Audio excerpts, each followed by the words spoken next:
Today you're going to be decomposing shapes to help find the area of irregular shapes. So let's take, for example, this first one right here. I need to find the area, but remember, we only know that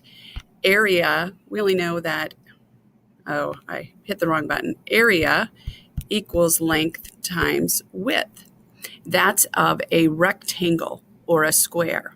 So I can't do that with this. If I look at number one, I can't do that with this shape here because it's not a rectangle. We've got several different rectangles.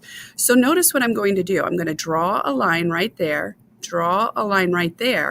and notice now that I have not one shape anymore, one irregular shape, but I have three.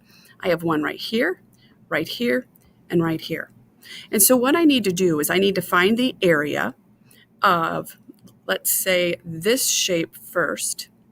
Then I'm going to find the area of this shape. Last, I'm going to find the area of this shape. So let me show you how we're going to do this today. So here they have grid lines for you. I can count the squares on the inside, or I can say 2 times 4 equals 8. And I can count the grid lines inside just to check the 1-inch squares, centimeters, 1, 2, 3, 4, 5, 6, 7, 8. So the area for this is 8. Now, if I come down over here to this one right here, it's bigger. And I have to figure out the length of this right here. I could count the squares, that's fine. But I know that this side is 4. So 1, 2, 3, 4, 5, 6, 7, 8.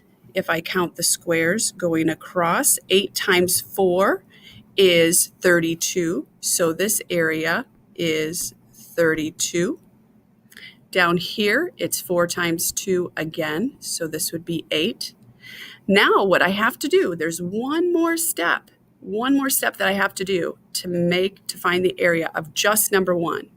I have to add 8 plus 8 plus 32.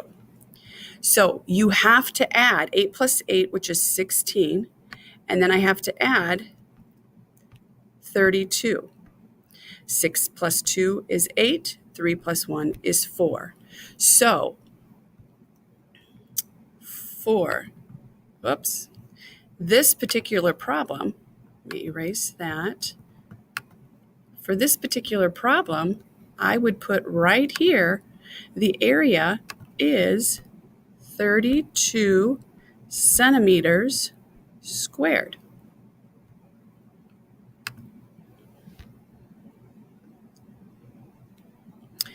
So what I want you to do is I want you to try number 2. Notice that number 2 is the same thing as number 1. Okay, I want you to try it and see if you get the right answers. I should be able to see your work on number 2. Then we're going to come down here to number 3, and you can pause the video if you want while you're doing number 2, and then come down to number 3. Actually, never mind, we're not going to do number 3. I just want you to practice doing number 2. If you need help, that's when we need to ask for help, please.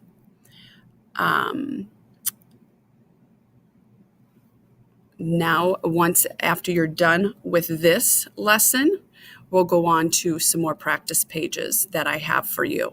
And so they are located in Google Classroom. But first, do this activity.